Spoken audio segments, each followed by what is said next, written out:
Oke, Assalamualaikum warahmatullahi wabarakatuh. Oke, jadi selamat datang untuk semua partisipan yang telah hadir di bootcamp kita yang pertama di hari pertama yaitu hari Minggu tanggal 13 Desember, hari Sabtu maksudnya, tanggal 13 Desember. Ya, jadi buat bagi yang nggak tahu bootcamp ini tentang apa. Nah, jadi bootcamp ini tuh yang akan memberitahu kepada partisipan sekalian semuanya terkait eh, terkait membuka peluang baru untuk karir desainer untuk masa depan.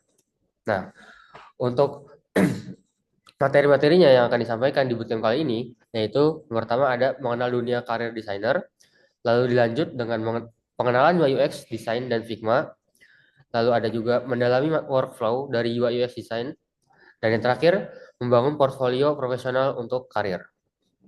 Nah, untuk yang sesi pertama kali ini, kita akan mulai dengan mengenal dunia karir desainer yang akan disampaikan oleh Hamzah dan Jihad nantinya.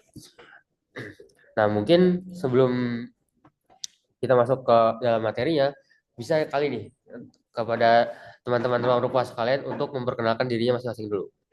Dimulai dari Hamzah mungkin. Baik, terima kasih untuk Saudara Arwa yang telah membuka acara bootcamp ini. Oke, jadi perkenalkan, nama saya Hamzah Ihsan, salah satu mentor dari event IT Bootcamp yang diselenggarakan oleh Ruang Rupa ini. Kebetulan saya adalah member yang masih terbilang baru dari Ruang Rupa. Jadi, ya mohon maaf misalnya masih banyak salah atau kekurangan dari saya. Oke, mungkin bisa lanjut saja kepada Jihad. Oke, sebelumnya terima kasih kepada Arwa sebagai host untuk mengizinkan saya untuk berbicara di stage kali ini dan Bismillah, perkenalkan nama saya Muhammad Jihad Ramadan. Saya sebagai mentor untuk bootcamp kali ini dan uh, sekarang saya sedang masih bersekolah di SMK. Dan saya lebih tertarik ke lebih social branding atau graphic designer. Oke, mungkin saja bisa lanjut ke Yavi. Oke, terima kasih untuk Arwah Hamzah Dewi Jihad telah berkenan diri dan sekarang saya.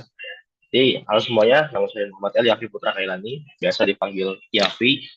Dan saya ini baru banget masuk sama Ruang Rupa karena kemarin juga ditawarin buat bootcamp. Jadi saya langsung menerima undangan itu. Dan di sini saya bakal menjadi mentor UI UX dan juga framer nantinya di project terakhir untuk portfolio. Mungkin itu saja. Oke. Nah, jadi itu adalah para mentor-mentor kita di bootcamp kali ini.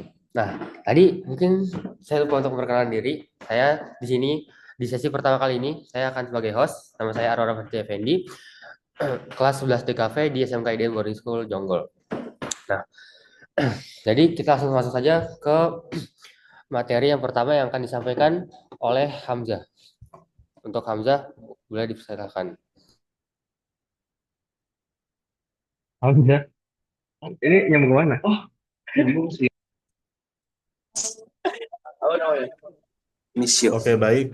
Jadi pada sesi pertama kali ini saya akan menjelaskan segmentasi satu atau segmentasi pertama dari event bootcamp ini, yaitu perkenalan karir sebagai UI UX designer masa kini.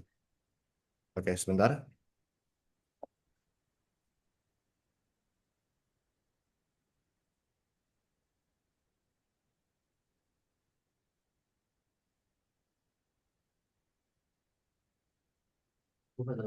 Baik.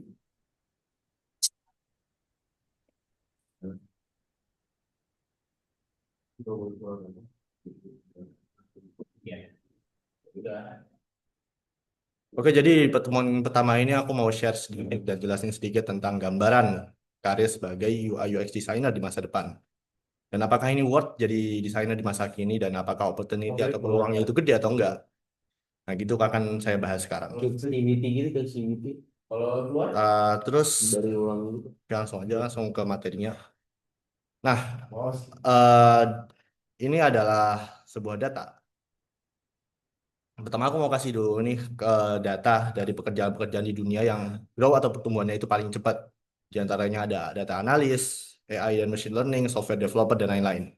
Dan data ini berasal dari situs resmi World Economic Forum dalam artikel Future of Jobs Report 2025. Mungkin teman-teman bisa cek sendiri di forumnya, di webnya gitu. Nah, kalau misalnya kita lihat dari data ini, terus kita kayak kita highlight kita itu ada di UI UX designer. UI UX designer itu ada di urutan ke-8 dari tabel ini. Dan mana itu kalau dari data itu tertulis peluang atau growth, peluang untuk growth-nya itu bisa mencapai 45% sampai 2030. Karena dari data ini itu eh, saya juga kurang tahu apakah ini benar atau enggak. Nanti kita akan bahas kenapa bisa growth-nya itu bisa setinggi ini dan kenapa opportunity-nya itu bisa setinggi ini dan apakah itu worth atau enggak. Terus kita lanjut. Nah, ini adalah average dari salary designer di Indonesia. Dan dan ini tuh nggak bisa menjadi patokan yang teman-teman karena ini tuh bisa disesuaikan dengan regulasi dan juga pengalaman dari teman-teman. Terus kalau saya di sini itu dijelaskan kalau di Indonesia itu gaji sebagai UI UX designer itu paling tinggi itu ada di kisaran 7,9 juta. Mungkin itu untuk market Indonesia masih terbilang mungkin nggak jauh beda dari gaji dari profesi-profesi lainnya. Beda cerita dengan misalnya teman-teman cari job di luar negeri. Karena bisa jadi lebih gede, bisa bisa lebih tinggi lah salary-nya. Kayak misalnya contohnya aja di India aja nih. Market UI UX di sana itu bisa menghasilkan 2,9 juta dolar di tahun 2025 ini. Cuma itu ada ukuran dari satu market UI UX, bukan per individu. Gitu. Kemudian sebelum kita masuk nih untuk membahas, kenapa sih kok bisa itu profesi UI UX designer itu demand-nya itu tinggi dan presentasinya itu tinggi. Dan apakah opportunity-nya itu sama dengan data atau enggak? Kita bahas dulu apa itu UI dan apa itu UX. Sebenarnya itu materi ini itu bukan bagian saya, cuma saya akan menjelaskan summary-nya sedikit aja kepada teman-teman supaya teman-teman itu bisa kebayang dan kegambar apa itu ya UX. Jadi yang pertama, UI itu ada singkatan dari user interface yang mana dalam bahasa Indonesia artinya itu antarmuka pengguna. Sederhananya itu UI itu adalah bagian dari produk digital yang bisa dilihat dan digunakan langsung oleh pengguna. Bisa eh, pengguna dan produk ini bisa saling berinteraksi dengan sistem, baik itu dalam bentuk aplikasi, website, atau perangkat lunak lainnya. Ya, next. Dan juga UI ini terbagi menjadi 3 format. Yang pertama itu ada GUS, GUIS maksudnya, Graphic User Interface, yang mana itu antar muka pengguna yang berbasis grafis. Yang mana penggunanya itu berinteraksi dengan sistemnya itu melalui elemen visual, tombol, icon, atau menu jendela lainnya. Bisa dilihat mungkin misalnya contohnya itu ada di aplikasi, website, atau mungkin operasi sistem di dalam HP atau komputer. Seperti itu. Kemudian yang kedua ada VUIS atau Voice Control Interface. Ya, itu adalah antarmuka berbasis suara. Yang mana pengguna bisa berinteraksi dengan sistem itu melalui suara. Contohnya itu ada Siri dan Alexa dari Amazon. Kemudian ketiga itu ada gesture based interface yang mana itu sebuah interface yang mana itu eh, pengguna dengan interface tersebut itu berinteraksi melalui gerakan. Misalnya itu seperti VR atau AR atau mungkin isyarat untuk navigasi di Maps. Kalau misalnya kadang tuh di dashboard mobil kan ada tuh yang buat berinteraksinya pakai isyarat tangan. Kurang lebih seperti itu.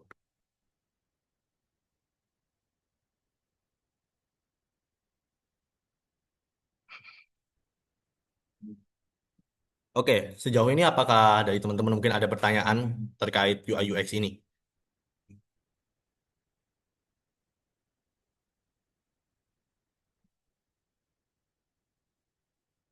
Oke, jika tidak ada mungkin langsung aja kita lanjut lagi. Nah, untuk selanjutnya kita akan langsung bahas tentang UX. Mungkin ini penjelasan yang sedikit kompleks, cuma saya langsung aja tampilkan sebagian kecil dari apa itu UX. Jadi singkatnya itu UX itu adalah singkatan dari user experience yang dalam bahasa Indonesia itu artinya pengalaman pengguna. Jadi itu ada konsep yang berfokus pada cara pengguna itu berinteraksi dengan produk. Yang mana itu fokusnya itu adalah perasaan pengguna. Jadi itu UX designer itu tujuannya itu menemukan cara yang paling mudah dan efisien bagi pengguna, bagaimana caranya pengguna itu lebih mudah dan efisien untuk menggunakan suatu produk gitu. Dan di sini tuh ada gambaran kecil dari user flow atau mungkin arsitek atau mungkin alur dari kerja suatu produk atau interface. Kemudian ada user persona yang mana itu menggambarkan gambaran seseorang yang mana itu memiliki personalitas dan pekerjaannya bagaimana, yang mana nanti akan dijadikan bagian dari riset seorang UX designer gitu. Nah, terus ini ada analogi sederhana nih dari UI UX designer. Jadi kalau analogi sederhananya itu ibaratkan itu UI designer itu adalah seorang maaf, UI designer itu adalah seorang interior designer yang mana itu dia itu yang milih warna cat tembok, jenis sofa, dekorasi lampu dan supaya eh, rumah atau mungkin bangunannya itu terlihat bagus dan nyaman gitu. Terus kalau UX designer itu ibaratkan kayak arsitek rumah yang mana mikirin ruangan, posisi tangga dan alur. Jadi kalau diibaratkan itu kalau UX designer itu yang membuat kerangkanya, terus kalau UI itu adalah UI designer itu yang menghias. Ya kira-kira seperti itu. Kemudian kita masuk ke definisi dan tujuan. Oke, sebelum mau lanjut ke definisi dan tujuan nih, aku mau jelasin singkat aja karena poin ini mungkin bakal disampaikan lagi di pertemuan yang akan datang dengan mentor-mentor yang lainnya. Oke, terus langsung aja. Jadi definisi dari UI designer itu adalah proses pembuatan antarmuka yang fokus pada tampilan atau gaya. Terus kalau tujuannya itu apa? Tujuannya itu agar user itu memiliki good feeling, memiliki perasaan yang good lah istilahnya ketika menggunakan antarmukanya. Gitu. Terus untuk contoh-contoh poin yang bakal dikuasai oleh UI designer itu contohnya ada typography, layout, animasi dan sebagainya. Gitu. Oke, next. Terus ini ada sebagian contoh dari job desk dari seorang UI designer. Salah satunya itu ada membuat desain sistem. Apa itu desain sistem? Yaitu sistem dari sebuah desain itu. Bisa berupa kombinasi dari warna yang bakal digunakan untuk desain, terus juga tipografi yang akan digunakan, icon dan juga ilustrasi gitu. Dan juga tambahan biasanya itu layout juga di ah, oke sorry mungkin teman-teman mungkin aku jelasin agak kecepatan mungkin teman-teman ya kecepatan maaf.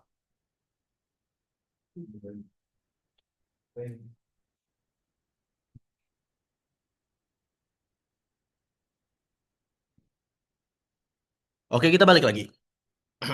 Jadi desain sistem itu ada sebuah sistem yang mana digunakan untuk nanti mendesain suatu produk. Nah itu kalau biasanya sih ya, kalau misalnya untuk UI designer itu berupa desain sistemnya itu berupa kombinasi warna, color palette, dan juga tipografi yang bakal digunakan, font-font yang bakal digunakan, ilustrasi dan juga icon. Terus juga ada tambahan juga, biasanya layout juga dikerjakan oleh UI designer. Contoh misalnya ada bottom apa gitu nanti ditaruhnya di mana dan apakah itu sesuai dengan konsep-konsep desain dan prinsip-prinsip desain itu dikerjakan oleh UI designer.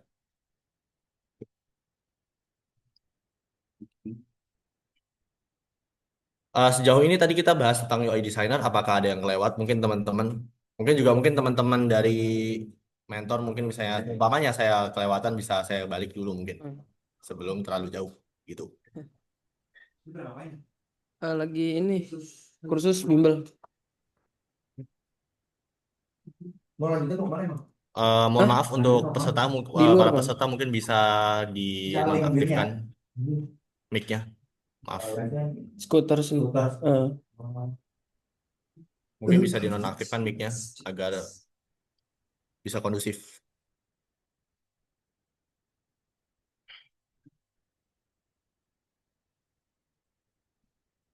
Oke, kita lanjut ke definisi dan tujuan dari UX designer. Jadi singkatnya ya, definisi dari UX designer itu adalah proses untuk membuat pondasi dari antarmuka. Dan itu fondasi ini berdasarkan dari riset dan user feeling. Jadi kalau tadi kan UI designer itu kan tadi kan membuat antar mukanya.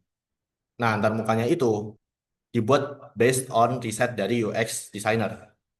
Jadi UX designer itu meriset dulu untuk kebutuhan penggunanya itu apa aja dan apa aja kekurangannya dan mencari permasalahan dari pengguna. Baru nanti dioper permasalahan tersebut dan solusi tersebut ke UI designer. Kemudian nanti baru dibuatkan sama UI designer. Kurang lebihnya seperti itu. Dan tujuannya itu ya kayak tadi yang saya sebutkan, memahami kebutuhan user terus permasalahannya dan juga nyari solusi darinya. Terus juga ngebuat alur dari antar muka atau user flow yang tadi saya sebutkan supaya user ini makin mudah atau pengguna ini lebih mudah untuk mengakses antar muka ini. Dan dalam UX design ini ada 5 hal atau 5 bidang ya dasar dari UX design. Itu ada strategi, scope, struktur, skeleton, dan surface. Tapi kita nggak bahas itu, mungkin nanti bakal dibahas oleh mentor lain di pertemuan yang akan datang. Oke, next. Nah, ini saya mau jelaskan ada salah satu metode kolaborasi antara UI dan UX designer, yang mana dinamakan design thinking.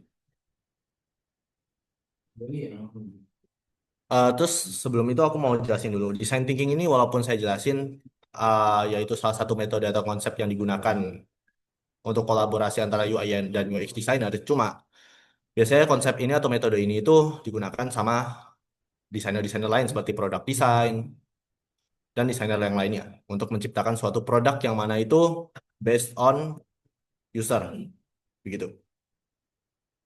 Terus langsung aja. Nah, ini ada gambaran dari peta pengerjaan dari design thinking ini. Dimulai dari empathize yang mana itu penalaran dari user. Jadi kita itu mencari tahu permasalahan dari user, dari research based on usernya sendiri atau mungkin dari data-data yang telah dilakukan dari research sebelumnya. Mungkin bisa dari forum-forum lain, dari kompetitor lain ataupun yang selainnya lah.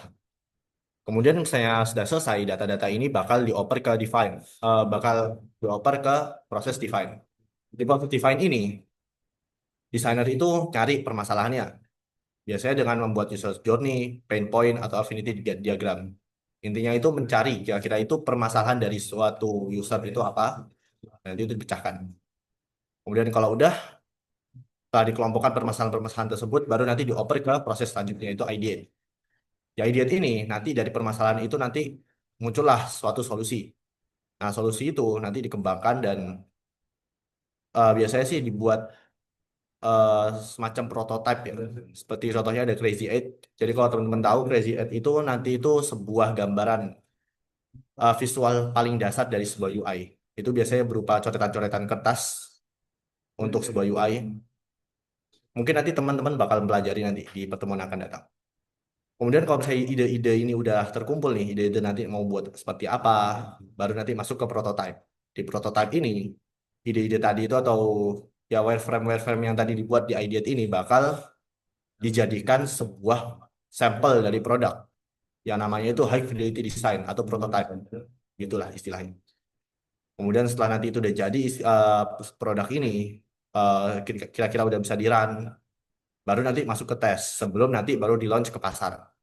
Jadi sebelum nanti itu user menikmati atau merasakan sebuah produk ini, dites dulu dong apakah mungkin ada kekurangannya. Nanti misalnya ada kekurangannya mungkin dari permasalahannya, nanti bisa balik lagi ke empathize. Nanti bisa misalnya ada kekurangannya apa dan belum ditemukan dari riset, nanti balik lagi ke empathize, nanti desainer itu research lagi. Mungkin bisa ditambahkan permasalahannya mungkin masih ada yang belum terpecahkan, bisa research lagi gitu. Atau enggak bisa lagi balik ke define. Jadi permasalahannya itu, jadi risetnya itu udah ada, cuma permasalahannya itu belum terkumpul semuanya gitu. Jadi masih dicari lagi permasalahannya apa. Atau bisa lagi balik ke ideate, yang mana itu solusinya sama, solusinya itu masih belum ketemu gitu. Solusinya masih belum benar-benar menjawab permasalahan dari pengguna. Dan siklus ini, design thinking ini bisa berulang-ulang terus hingga menemukan hasil tes yang memuaskan untuk bisa di-launch ke pasar. Itu kurang lebih. Terus ini nih ada contoh real case tentang design thinking. Kalian tahu kan ini itu botol saus dari merek Heinz. Jadi kalau kalian tahu dulu tuh botol apa Heinz kecap tomato kecap itu merilis sausnya itu pertama kali itu pakai botol kaca itu. Tampilannya simple. Nah, terus habis itu di launch lah ke pasar. Terus ternyata ya mereka dapetin sisi-sisi baiknya kalau botol ini itu kokoh karena dari material kaca kan. Itu dia juga gak gampang kesenggol lah istilahnya gitu. Nah, terus user ini menemukan sebuah permasalahan yang mana itu misalnya nih botol nih sausnya itu udah tinggal dikit, mereka itu kesulitan buat buang sausnya ini. Nah, dari permasalahan itu kemudian itu menjadi sebuah feedback untuk produk ini yang mana itu feedback ini dikumpulkan oleh UX designer. Nah, UX designer ini dari feedback ini dikumpulin terus habis itu dibuatlah solusi. Gimana caranya misalnya kita itu ngebuat desain botol saus yang mana itu nggak merepotkan bagi pengguna. Nah, kemudian terciptalah desain dari botol saus yang mana itu terbuat dari plastik dan mana itu mulutnya itu ke bawah. Jadi intinya itu UX designer itu sangat berkaitan. Yang mana itu hasil UX designer itu berperan sebagai mata bagi produk itu untuk melihat apakah produk ini cocok di masyarakat, apakah produk ini cocok untuk user, dan apakah kebutuhannya terpenuhi dan apakah ada masalahnya atau enggak. Dan UI designer ini atau ya produk desainernya ini berperan sebagai desainer produknya gitu. Intinya itu sebagian besar teknikalnya itu bakal diambil oleh produk desain atau UI desainernya gitu. Kemudian nih, aku mau kasih sedikit tips buat belajar. Kalau misalnya mau teman-teman tertarik untuk belajar UI UX design misalnya, apa sih yang butuh pertama kali itu dicapai untuk bisa menguasai UI UX? Yang pertama, jelas menguasai softwarenya dulu. Jadi sebelum teman-teman itu terjun langsung itu buat riset macam-macam ya, teman-teman harus menguasai tools dulu. Untuk UI UX designer itu sebenarnya beragam ya teman-teman, teman-teman toolsnya. Cuma yang saya rekomendasikan itu bisa dari Figma atau enggak Framer. Karena kebanyakan desainer sekarang memakainya itu. Beda dengan Adobe XD yang mungkin digunakan oleh desainer-desainer pada zaman dahulu karena Adobe XD ini pendahulunya tools untuk membuat UI. Itulah. Kemudian setelahnya itu baru teman-teman bisa mendalami UI design. Mungkin bisa teman-teman pelajari dulu dari color palette-nya, kombinasi color harmoninya bagaimana, dan juga typography dan juga icon. Jadi nanti ketika nanti teman-teman membuat sebuah produk itu teman-teman nanti gak bakal asal-asalan langsung milih warnanya dulu. Jadi teman-teman dalami dulu apa itu color harmony dan untuk memperkuat branding juga sih teman-teman. Jadi misalnya nanti teman-teman nanti dapat job apa dan membutuhkan sensasi warna yang sekiranya sesuai dengan merek tersebut atau produk tersebut. Itu teman-teman nanti bisa pelajari dalam materi color harmonic. Oh, nanti diajari. Oke, next. Nah, baru setelah itu teman-teman bisa mendalami UX design. Bisa mungkin dari user persona, dari riset langsung ke usernya sendiri, atau mungkin membuat user flow. User flow itu sebuah jalan atau jalan untuk user menjalankan suatu produk. Oke.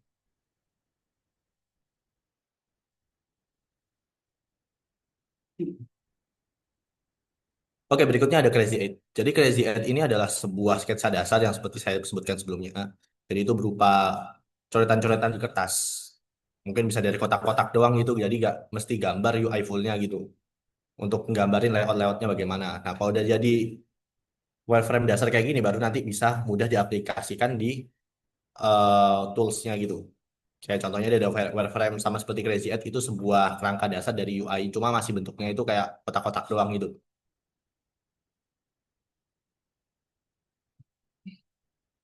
Oke, terus setelah itu misalnya kalau teman-teman itu udah belajar tentang UX design, teman-teman bisa mulai untuk mempraktekannya.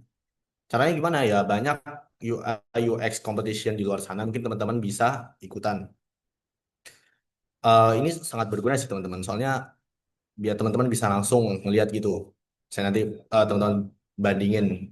Kalau teman-teman seumpamanya telah memiliki good feel tentang kemampuan teman-teman, mungkin bisa langsung dipraktekkan dulu. Dan nanti bisa dibandingkan, misalnya ada desainer yang lebih pro di dalam kompetisi itu. Kemudian teman-teman juga bisa meredesain suatu UI untuk bisa menguasai toolsnya juga sih teman-teman. Terus yang terakhir itu bisa untuk gabung ke komunitas. Nah ini penting soalnya teman-teman dituntut untuk men-show up diri teman-teman untuk bisa menjadi UI UX designer. Terus yang terakhir nih, yaitu bikin portofolio yang mana bisa dipajang nih hasil-hasil desain dari teman-teman. Terus juga jangan lupa nih untuk upgrade LinkedIn. Mungkin LinkedIn itu sebagian orang bilang it's not make money, tapi kenyataannya LinkedIn itu kayak semacam sosial media untuk kerja gitu. Jadi kalau teman-teman seumpamanya mau grow up dalam bidang karir, ya saran saya sih bisa untuk digantengin lah LinkedIn-nya gitu. Kemudian bisa buka akun Behance atau Dribbble yang mana itu desain teman-teman dipajang di situ, terus juga personal website atau portofolio. Karena apa? Karena kita itu mau nggak mau sebagai desainer itu harus nge-show up diri kita. Karena kita nggak mungkin bisa ngandelin kerjaan itu datang ke kita, tapi kita yang harus nyari gitu. Kita harus nge-show up diri kita gitu lah. Terus juga urutan belajar ini bisa berubah-ubah tergantung latar belakang dan kemampuannya teman-teman. Kalau teman-teman seumpamanya udah jago nih dalam bidang toolsnya, teman-teman punya latar belakang graphic design, mungkin bisa langsung lanjut lanjut kedua atau mungkin lanjut ke urutan ketiga tadi. Gitu. Oke, tadi udah dibahas sedikit tentang summary dari UI UX design. Nah, ini aku mau jelasin dikit tentang plus dan minus menjadi UI UX design. Emangnya cocok kah dalam masa dekat sekarang ini? Dan katanya sih bilangnya desainer bakal digantiin sama AI. Emang iya? Nah, sebelum itu aku mau kasih dulu data. Kan tadi kan dibilang kan ya, dalam laporan World Economic Forum itu, kalau UI UX designer itu diperkirakan bakal naik 45% lebih sampai tahun 2030. Cuma ada banyak kenyataannya. Kenaikan ini itu tergantung pada beberapa faktor yang ada di lapangan. Jadi bukannya ujuk-ujuk istilahnya itu tergantung demand dan benar-benar dibutuhin sama pasar. Emang benar dibutuhin sama pasar, cuma ada beberapa faktor lagi yang buat grow-nya ini lumayan tinggi. Sebelumnya juga aku mau kasih tahu nih tentang konsep gig economy yang mana itu berpengaruh pada profesi UI UX designer. Jadi gig economy ini sebuah sistem ekonomi yang mana itu singkatnya itu dilakukan sama pekerja lepas atau freelance. Yang mana itu si freelancer ini atau pekerja lepas ini nawarin fleksibilitas tinggi sebagai pekerja tanpa jaminan pekerjaan atau tunjangan dan ini sangat menghemat cost dari perusahaan tersebut. Kenapa ini bisa terjadi? Kenapa banyak perusahaan yang melakukan gig economy ini? Bentar. Oke, sorry. Balik lagi aja. Jadi kenapa banyak perusahaan itu melakukan gig economy ini? Jadi kan ya yang pertama itu karena sangat menguntungkan juga bagi perusahaan itu. Karena yang pertama mungkin perusahaan bisa menghemat cost lebih banyak, nggak perlu ngelakuin rekrutmen yang mana itu pasti lebih banyak, lebih mahal lah biayanya daripada merekrut freelancer gitu. Terus juga nggak perlu ngasih tunjangan BPJS dan yang lainnya. Karena kan kalau misalnya ikut standar pekerja di luar, itu pasti bakal dapat tunjangan-tunjangan seperti itu. Cuma kalau merekrut freelancer atau mungkin yang biasanya kerja remote, itu nggak perlu. Nah, itu yang pertama. Terus yang kedua itu fleksibilitas seseorang saya bekerja itu. Kalau misalnya seseorang itu bekerja itu based on project, ya udah yang dia kerjain project itu aja. Dan dia itu biasanya lebih fleksibel dimanapun dia berada, dia langsung bisa kerjain. Kayak pekerja atau pegawai biasa yang mana itu ngikutin jam kantor, yang mana datang ke kantor dulu atau datang ke tempat kerja dulu baru dikerjain. Gitu.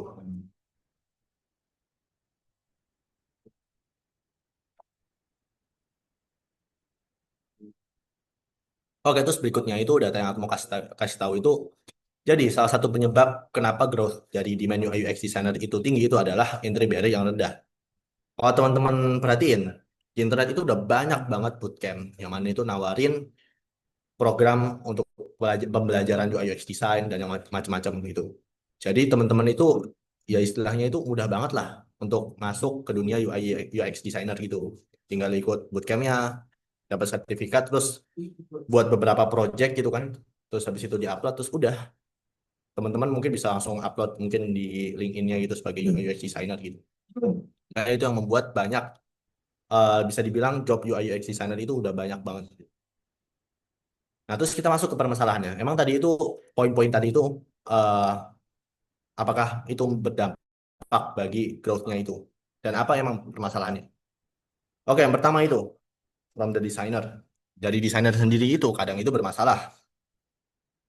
Jadi perlu diketahui ya, eh, job sebagai UI UX designer itu gak cuma kayak nerima brief terus suruh ngedesainin ini, terus ya udah langsung kita kerjain, langsung desainin terus kita kasih. UI UX designer itu bukan tukang desain, Mas. Jadi teman-teman harus tahu itu. Jadi yang seperti yang saya jelaskan sebelumnya itu, UI UX designer itu juga based on user. Jadi kita harus mengetahui ini, harus riset ulang, dan juga itu based on user juga ini. Terus demand tinggi tapi miskonsepsinya besar. Jadi kalau mau dibilang itu, sebenarnya itu banyak bootcamp-bootcamp di luar sana. Bukan banyak sih, beberapanya, tapi ada gitu. Yang menjual kalau UI UX designer itu kerja remote lah, gajinya tinggi lah, tapi kerja dari rumah bisa dan cuma ngedesain-desain doang, ya segala macam lah. Padahal ya gak kayak gitu. Tapi UI UX designer itu juga harus tahu tentang understanding bisnis atau memahami bisnis. Jadi nanti itu misalnya teman-teman nih direkrut sama suatu company, teman-teman harus tahu nih kebutuhan dari perusahaan ini apa. Terus juga teman-teman harus banyak riset dan juga itu memframe suatu permasalahan gitu, biar ketemu solusinya. Ya cuma nungguin solusi terus nanti dapat brief untuk membuat suatu antar muka. Itu berarti teman-teman cuma jadi UI design doang. Terus juga teman-teman juga dituntut untuk jago komunikasi dan presentasi. Terus yang berikutnya ini nggak jauh beda sama yang pertama tadi, oversupply.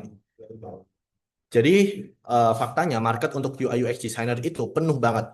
Kalau teman-teman perhatiin ya, misalnya di LinkedIn nih, misalnya teman-teman lihat di menu jobnya itu misalnya ada perusahaan nih yang nge-hire UI UX designer itu.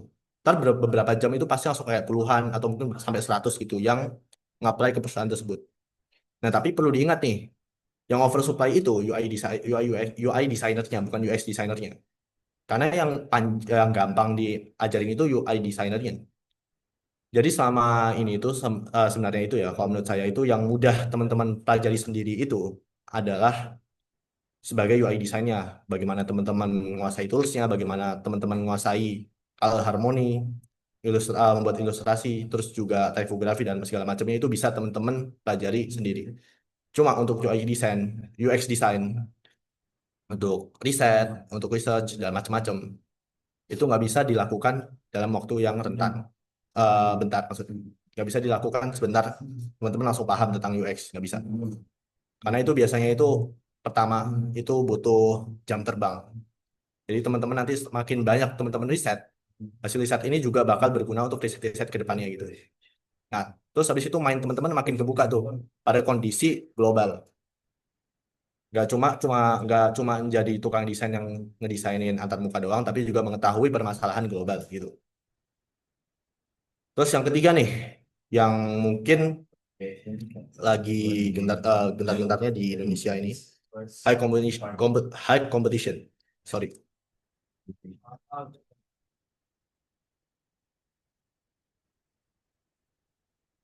Oke, kita balik lagi. High competition.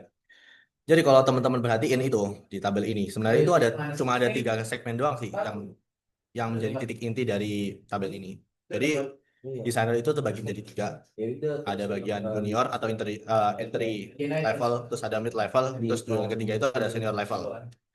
Nah, untuk yang entry levelnya itu untuk sekarang itu agak sulit. Karena apa?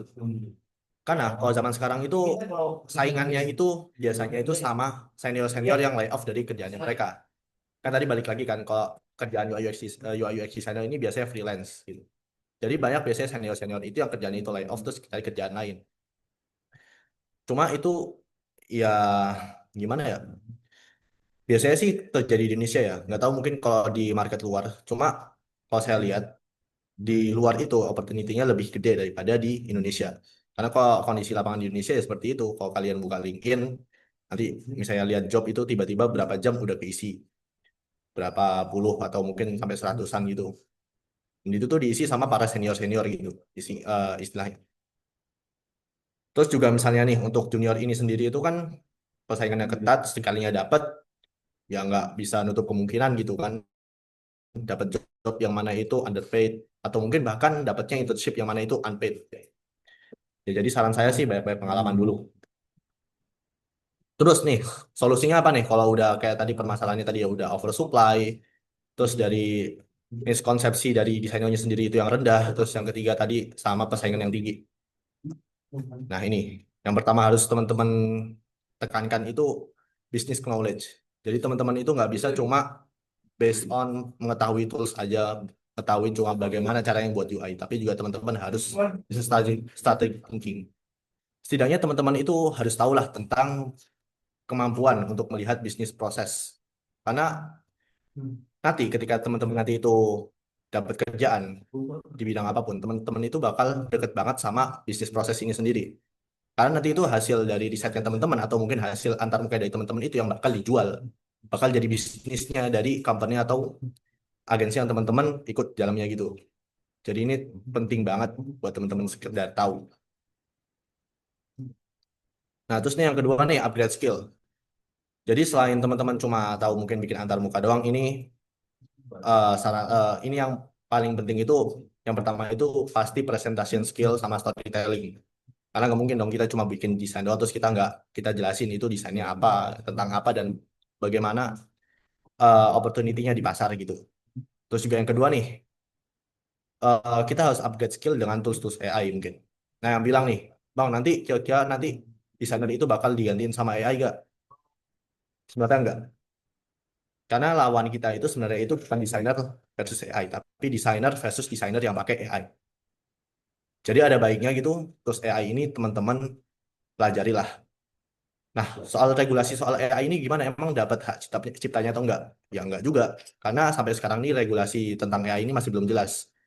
Nah, terus AI-nya digunakan buat apa? Buat nih, pertama buat research tambahan nih. Karena kalau riset manual pakai mungkin searching soal artikel itu mungkin lama. Jadi mungkin teman-teman bisa searching atau bisa sorry, AI ini bisa ngebantu banget buat risetnya teman-teman. Itulah.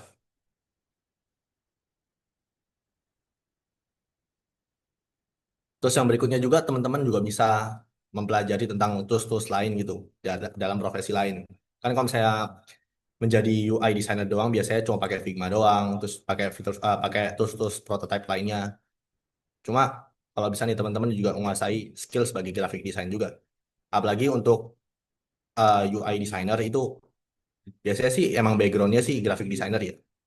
Cuma saya saranin aja untuk menguasai tools-tools graphic design yang lainnya kayak Adobe Illustrator ataupun After Effects untuk sebagai interaksinya, untuk pembuatan UI-nya sendiri. Kemudian yang berikutnya itu adalah fundamental of programming. Untuk UI UX designer, itu kan nanti kan membuat program, buat tampilan dari sebuah program yang mana bakal dibuat sama tim developer. Nah, ini sih saran dari pribadi saya. Kalau bisa teman-teman setidaknya tahulah tentang fundamental programming. Karena nanti biar gak ngerepotin teman-teman dari developer lah. Terus juga kalau bisa misalnya teman-teman nih cocok nih sama profesi sebagai programming, mungkin jadi setengah-setengah gitu. Setengah desainer, setengah programmer. Tapi mungkin itu gak sesuai sih. Soalnya kadang yang seperti itu nggak bisa fokus pada satu sisi. Cuma kalau bagus banget kalau teman-teman bisa fokus keduanya gitu. Bisa programming, bisa designing itu udah OP banget, sudah overpower banget gitu buat direkrut sama suatu perusahaan. Oke, terus ini yang terakhir, make yourself visible. Jadi teman-teman tuh balik sama kayak penjelasan aku tadi sebelumnya.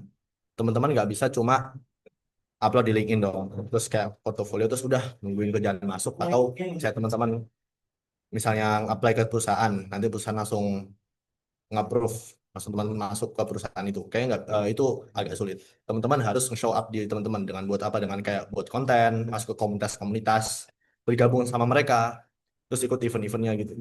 Jadi kayak buat diri Anda itu ada di dunia. Kayak buat konten. Contohnya ini banyak desainer-desainer atau influencer yang berbasis yang yang mana mereka itu latar belakangnya itu sebagai UI UX designer gitu. Terus juga yang terakhir dan jadi PR pribadi saya sih untuk membuat portofolio yang mana itu portofolio itu menggambarkan spesifikasi dari teman-teman itu sendiri. Kalau teman-teman itu menguasai bisnis need, teman-teman cantumin spesifikasi dari teman-teman sendiri. Karena itu akan memudah HRD atau mungkin perusahaan untuk melihat teman-teman. Terus juga show beberapa project yang teman-teman paling top lah. Beberapa aja nggak usah semuanya. Karena itu bisa jadi nilai tambahan juga. Sama mungkin experience-nya teman-teman juga ditambahin dalam portofolio itu. Oke, terus sampai sini mungkin ada pertanyaan dari teman-teman tentang seputar tadi dari permasalahan UI UX designer sekarang, atau mungkin tentang UI UX designer, atau mungkin dari data yang saya kasih sebelumnya. Mungkin sampai sini akan jadi sesi tanya jawab.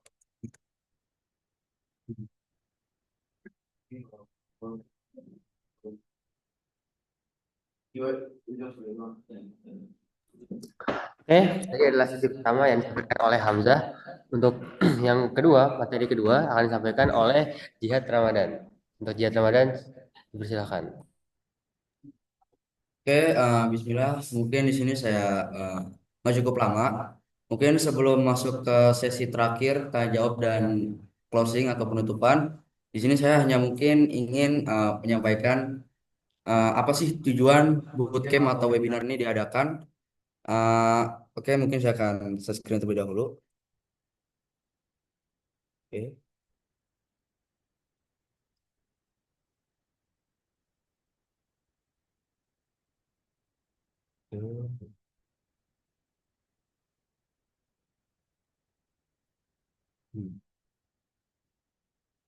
Oke. Eh, di sini ada beberapa rundown dan apa sih tujuan diadakannya bootcamp atau webinar ini. Nah, judul dari bootcamp ini adalah memulai karir sebagai desainer IT atau bootcamp intensif bagi seorang yang ingin memasuki dunia desainer. Oke. Jadi di sini yang pertama ada opening problem. Kenapa sih banyak orang-orang yang bingung atau merasa kurang tahu untuk bagaimana cara memulai karir mereka di dunia desain di era saat ini? Di sini ada beberapa masalah umum calon desainer dan ringkasan untuk solusi bootcamp kali ini. Yang pertama adalah tidak tahu harus mulai dari mana. Nah, beberapa orang mungkin kebingungan dari jalur mana mereka untuk belajar desain dan langkah awal yang sangat praktis untuk mereka belajar desain untuk memulai karir mereka di dunia desain di era saat ini. Dan yang kedua adalah tidak punya basic techniques, rasa percaya diri karena tanpa latar belakang di dunia IT. Nah, jadi jika teman-teman bingung atau jika teman-teman belum mempelajari ilmu desain, insya Allah di bootcamp kali ini kita akan mengajarkan kepada teman-teman semua apa sih desain secara bertahap dan apa apa itu perbedaan UI, UX, UI web, portfolio dan lain sebagainya. Nah, jadi teman-teman tidak usah khawatir. Insya Allah di bootcamp kali ini kita akan mengajarkan kepada teman-teman semua. Dan di bootcamp kali ini kita juga uh, mempunyai project atau target, yaitu dalam sebulan ini kita yang ingin mengajarkan pada teman-teman semua bagaimana cara membuat portfolio yang baik, CV yang baik, dan membuat UI UX simple di mobile dan di web. Dan yang ketiga, bingung perbedaan apa itu UI dan UX. Keempat, takut salah arah dan gagal. Dan kelima, bootcamp, struktur pembelajaran, kurikulum terarah untuk langkah belajar terukur. Dan yang keenam, bootcamp, tugas praktik dan ada proyek. Tentu saja di bootcamp kali ini, teman-teman akan mempelajari banyak hal seperti UI UX, portfolio, framer, Figma, dan lain sebagainya. Dan yang ketujuh, panduan pembuatan portfolio. Nah, itu kita insya Allah diadakan di minggu-minggu terakhir atau 1 minggu terakhir sebelum bootcamp ini selesai.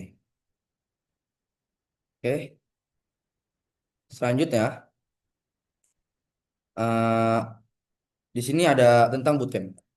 Yang pertama ada format penyelenggaraan. Nah, untuk penyelenggaraan kali ini kita menggunakan Google Meet, namun kita lebih melihat kondisi bahwa Zoom lebih uh, lebih enak atau melebihi 1 jam. Google Meet ternyata terbatas dan tidak melebihi 1 jam. Dan insya Allah untuk bootcamp kali ini, untuk minggu ini kita menggunakan Zoom dan insya Allah di minggu-minggu depannya kita akan menggunakan Google Meet.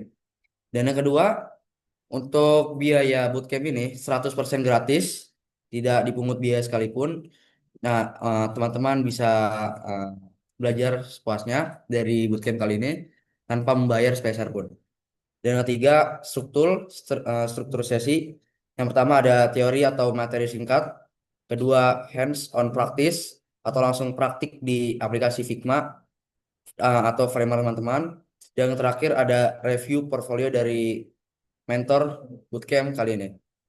Yang keempat, persiapan seperti stabil jaringan, laptop atau HP, dan akses ke aplikasi Figma dan Framer. Dan yang kelima, target audience untuk bootcamp kali ini adalah pemula atau teman-teman yang belum pernah sama sekali mempelajari desain. Tenang aja, untuk insya Allah di bootcamp kali ini kita akan mengajarkan itu kepada teman-teman di lebih ke dunia desain di UI UX, web, mobile secara simpel. Oke, selanjutnya apa sih yang akan dipelajari di bootcamp kali ini? Yang pertama tentang dunia karir desainer yang tadi sudah disampaikan oleh Mas Hamzah di presentasinya. Selanjutnya ada UX Design dan Figma. Selanjutnya lagi ada Workflow Design Profesional. Dan yang terakhir, Portfolio Siap Recruiter. Oke. Selanjutnya di sini ada segmentasi materi.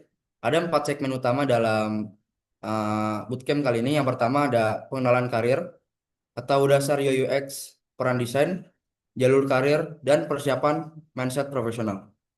Segmen kedua, keterampilan tools dan UI, latihan praktis pada tools di Figma atau Framer, komponen UI, dan prinsip visual dasar. Yang ketiga, ada proses workflow design, mulai dari riset, prototyping, user testing, dan literasi alur kerja desain. Dan segmen yang terakhir atau yang keempat, pembuatan portfolio, menyusun studi kasus lengkap untuk dipresentasikan kepada recruiter. Oke, selanjutnya untuk segmen pertama kita lebih mempelajari apa itu UI dan UX yang sudah disampaikan oleh Bang Hamzah. Mungkin saya akan menyampaikan sedikit. Tujuan UI itu adalah membuat antar muka estetis dan mudah digunakan. Lebih fokus ke visual, tata letak, prototype, dan hi-fi. Contoh tugasnya seperti desain komponen, style guide, animasi, dan masih banyak lagi. Dan skill yang paling penting untuk UI designer atau user interface designer ini adalah visual design, prototyping, dan design system. Dan untuk UX sendiri itu singkatan dari user experience.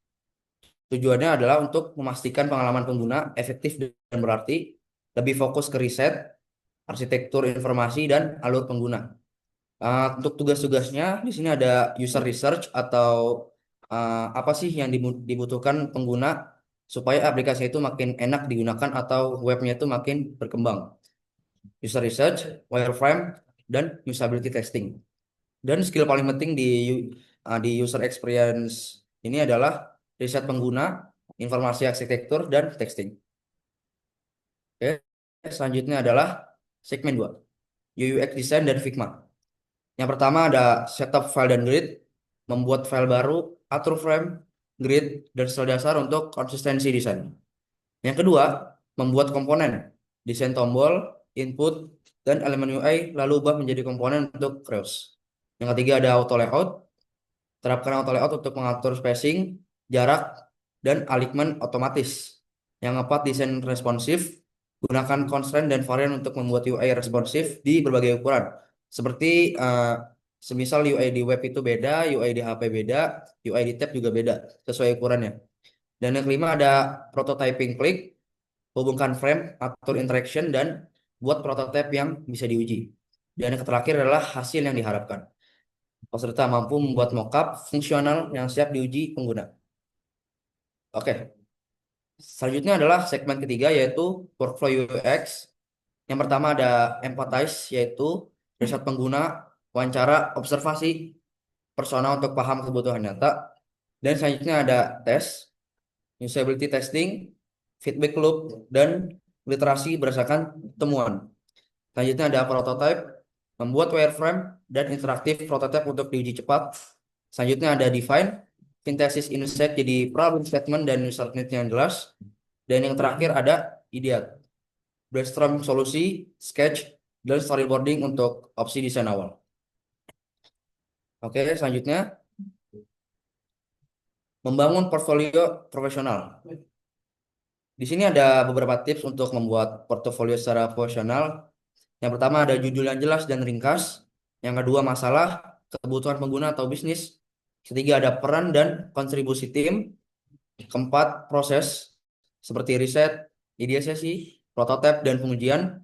Kelima ada solusi visual dan interaksi. Keenam hasil belajar dan metrik jika ada. Dan di sini ada beberapa trik juga. Pertama susun 1-3 case study rapi, secara rapi. Kedua, buat halaman portofolio di Framer. Dan ketiga, tampilkan proses bukan hanya final UI. Oke. Selanjutnya, di sini kenapa bootcamp ini sangat cocok untuk pemula dan bagi calon desainer? Yang pertama, siapa sih yang bisa mengikuti bootcamp kali ini? Di sini ada pemula tanpa latar belakang desain. Jadi bagi teman-teman yang belum mempelajari desain sama sekali, teman-teman bisa mengikuti bootcamp ini. Dan yang kedua, lulusan SMK DKV atau broadcast. Ketiga, calon desainer yang butuh portfolio. Keempat, karir switcher dari UX ke desainer. Jadi bagi teman-teman yang ingin pindah karir atau menambahkan karir teman, semisal dari uh, dunia ini, namun ingin pindah ke dunia desain, teman-teman bisa mengikuti bootcamp kali ini. Dan mengapa teman-teman mengapa teman-teman wajib mengikuti bootcamp kali ini? Yang pertama ada mendapat fondasi praktis simple untuk desain UX. Kedua, contoh kerja nyata untuk portofolio. Ketiga, arah karir jelas untuk beralih ke UX. Dan yang keempat, cocok untuk melengkapi skill teknis dan kreatif. Dan yang ketiga terakhir, apa aja sih yang perlu disiapkan? Yang pertama, teman-teman harus belajar komitmen dalam belajar desain atau praktik hands-on. Selanjutnya, waktu untuk tugas praktis antara sesi. Selanjutnya, portfolio awal atau contoh kerja bila ada. Dan yang terakhir, perangkat teman-teman, laptop atau handphone, dan koneksi internet yang stabil. Oke, selanjutnya, di sini ada jadwal bootcamp dari kalender program dari tanggal 13 Desember 2025 sampai 4 Januari 2026. Nah, di sini yang pertama ada periode program 13 Desember 2025 sampai 4 Januari 2026. Durasi total sekitar 3-4 minggu. Tanggal akhir pendaftaran dan konfirmasi hadir. Selanjutnya, format pertemuan. Sesi mingguan plus intensif akhir pekan. Sesi mingguan untuk teori materi, akhir pekan untuk workshop praktis. Ketiga, marker utama, kick off, workshop, review, presentasi portofolio. 4 titik soros sepanjang timeline program. Selanjutnya, estimasi jam belajar sekitar 8 hingga 16 jam per minggu. Tentang tergantung keaktifan praktik dan tugas proyek. Selanjutnya, instruksi peserta, konfirmasi hadir dan catat zona waktu. Konfirmasi segera jika berasal dari zona waktu berbeda. Dan yang terakhir, ringkasan visual timeline dari tanggal 13 Desember 2025 sampai 4 Januari 2026. Oke. Selanjutnya, teknis pelaksanaan platform dan persyaratan. Sesi live via Google Meet atau Zoom, persiapan peserta untuk praktik. Yang pertama platform sesi seperti Google Meet atau Zoom. Sesi live berjalan di Google Meet dan Zoom. Untuk perangkat gunakan laptop dan browser, ini opsional, bisa gunakan Chrome dan lain sebagainya. Akun Figma dan Framer. Ini untuk akun Figma dan Framer nih akunnya gratis, tidak berbayar. Jadi teman-teman bisa membuat akunnya terlebih dahulu dan insya Allah kita akan mengajarkan teman-teman bagaimana cara pembuatan akun di Figma dan Framer. Dan selanjutnya ada koneksi internet yang stabil. Selanjutnya audio, lebih baik gunakan teman-teman gunakan earphone atau tidak apa-apa. Selanjutnya siapkan ruangan yang tenang, keamanan file, simpan desain praktek teman-teman secara berkala. Dan yang terakhir adalah dukungan moderator teknis tersedia. Oke. Di sini ada cara daftar atau langkah pendaftaran untuk bootcampnya. Yang pertama, teman-teman mungkin bisa bergabung terlebih dahulu di grup bootcampnya yang sudah kami sediakan dan kami kirimkan di link Bitly ini. Dan selanjutnya ada teman-teman rajin membaca pengumuman di grup atau mempersiapkan pertanyaan. Jika teman-teman ingin bertanya, teman-teman bisa bertanya saja di grup. Insya Allah kami akan menjawab sebisa mungkin. Dan yang terakhir adalah isi form pendaftaran jika ada. Oke. Mungkin ini saja yang dapat saya sampaikan. Mohon maaf jika ada kesalahan. Mungkin bisa dilanjutkan kepada Arwa, sang host. Oke, mungkin untuk hari pertama bootcamp pada sesi ruang rupa kali ini cukup sampai sini.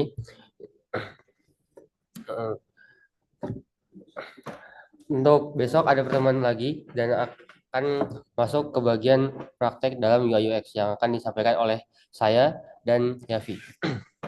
Dan hostnya adalah Jihad dan Hamzah. Terima kasih buat semua yang sudah join pada bootcamp hari pertama ini. Saya ucapkan terima kasih besar-besarnya dan sampai jumpa di hari kedua besok.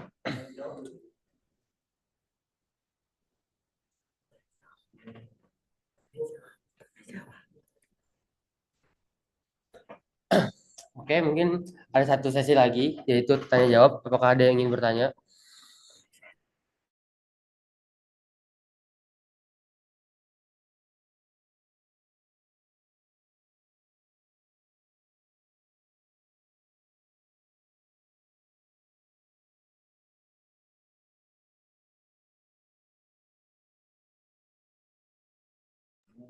Oke, mungkin karena tidak ada yang ingin bertanya, jadi semoga kita bertemu lagi di hari kedua, yaitu besok di Minggu tanggal 14 Desember 2025.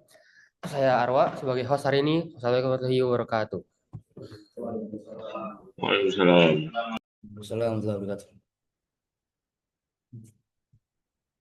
Ya, boleh silakan live.